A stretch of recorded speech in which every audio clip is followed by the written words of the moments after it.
Good morning, good afternoon, and good evening, everybody. Thank you for tuning into another Supatease video. And in this one, I've mixed up a little bit here. I'm now going to be playing a Kyrian Balance Druid, but I'm going to be playing the Star Bursts, so the big star bombs that come down from Starfall, playing with a Necrolord Shaman. And the main purpose of this composition with these covenants is to just mash out as much damage as possible, fire at will, and just maximize your pressure. So I'm going to be keeping Starfall up to summon down these star bombs. I'm going to be empowering my shaman when they're asking for their big one-shot Stormkeepers, and we're just going to be tunneling out as much damage as we physically can.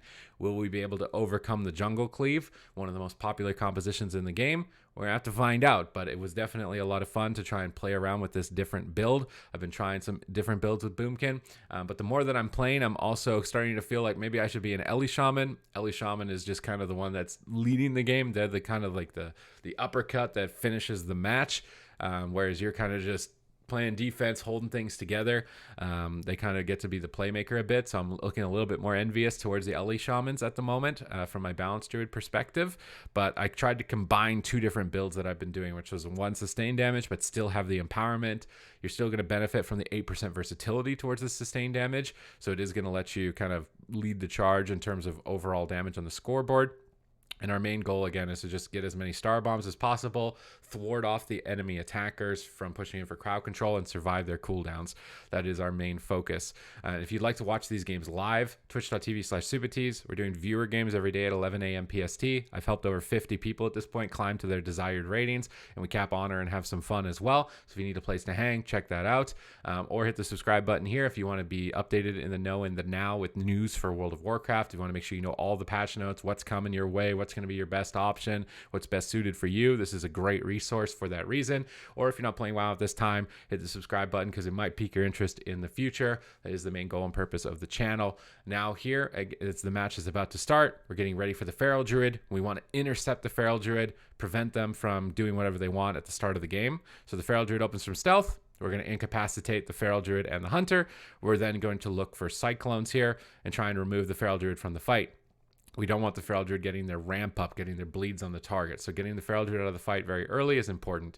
Stopping Mass Dispel here to prevent them from removing the Cyclones so the Feral Druid can get their ramp going. And then we've stacked up the whole team. So we can get a leg sweep here, and we could really send a lot of damage here. But the Priest knows that, so they trinket and they drop Barrier. We try and knock him out with Typhoon. Typhoon, not the best knock. Probably better to leave that knock to the Elemental Shaman. But regardless, we still haven't used our Celestial Alignment. We still haven't used our Empowerment. We still have a massive swing of damage available.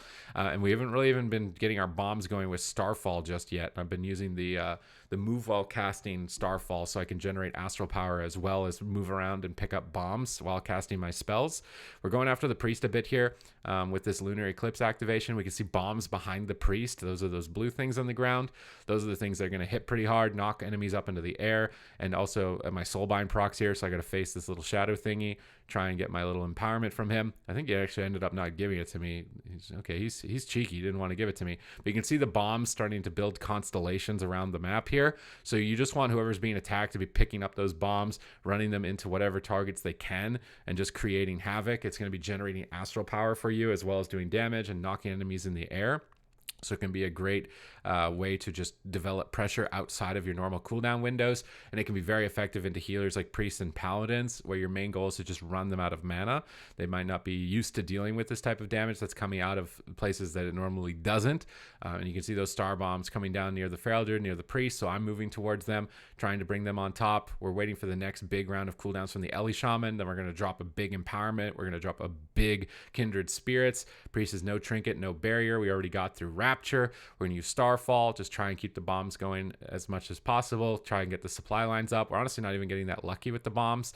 None of them are spawning directly. We're just softening up the Priest, trying to keep them low, but here comes a Freezing Trap, and because it's paired up with a Shackle, it's really good to have your healer trinket that. Because Shackle is a 3-minute cooldown. You'll be able to trinket that every time and then dispel it. And the Shackle is a great counter into the hybrid, so that's why it's very important to do that trade. But I've kept this priest at half health the whole time, waiting for this moment. We Solar Beam. This prevents pain suppression, and we're going to hold the target in the Solar Beam and the leg sweep. We're going to dump as much damage as we can into the priest. We could even pick up the bombs off to the side here, try and run those bombs into the priest, and it's just going to absolutely KO for the kill. Again, as this comp, I really like setting up on healers that aren't druids, using the solar beams, using the leg sweeps, whatever healer you're playing with the stun out of the solar beam, and just going right after the healer. That's kind of the bread and butter way to play this. If you're playing against a druid, it's more or less just going to be kind of just mash out as much damage as you can, hit as many targets as you can, try and catch them off guard. Druid is so hard. In some cases, it might be even impossible to beat a druid, but I've been seeing a more rounded amount of healers at the moment. So you can still do this strategy of just solar beam the healer, jump on top of them, blast them down with cooldowns. I was doing 5k DPS this game. It's a little bit padded, obviously, onto the pets, but if you kill the pets, then the hunter is going to be completely nullified as well. I've been trying to find a build of Boomkin that suits me, because I'm somebody who wants to be playing kind of more of sustained damage, switching targets always, trying to get something going. I'm not a big fan of the kind of like, all right, do your instant CC, now we can't do anything, run away, and then go back in. I feel like that gets a little bit too linear and repetitive and predictable, and you get frustrated when your situations are just getting shut down and you can't get much going. So I prefer to be just always pumping out damage, and that's why I came up with this build, which was the Starburst, the Starfall build. Still have the empowerment, so you can still do that big nuke damage, but you're also having something that you're trying to build up towards at all times. So I'm going to try and maybe run this build a little bit more to see if I can get it to work and get it pushed a little bit higher in rating and be more competitive with it, because it plays more the way that I want to be playing my Boomkin at the moment.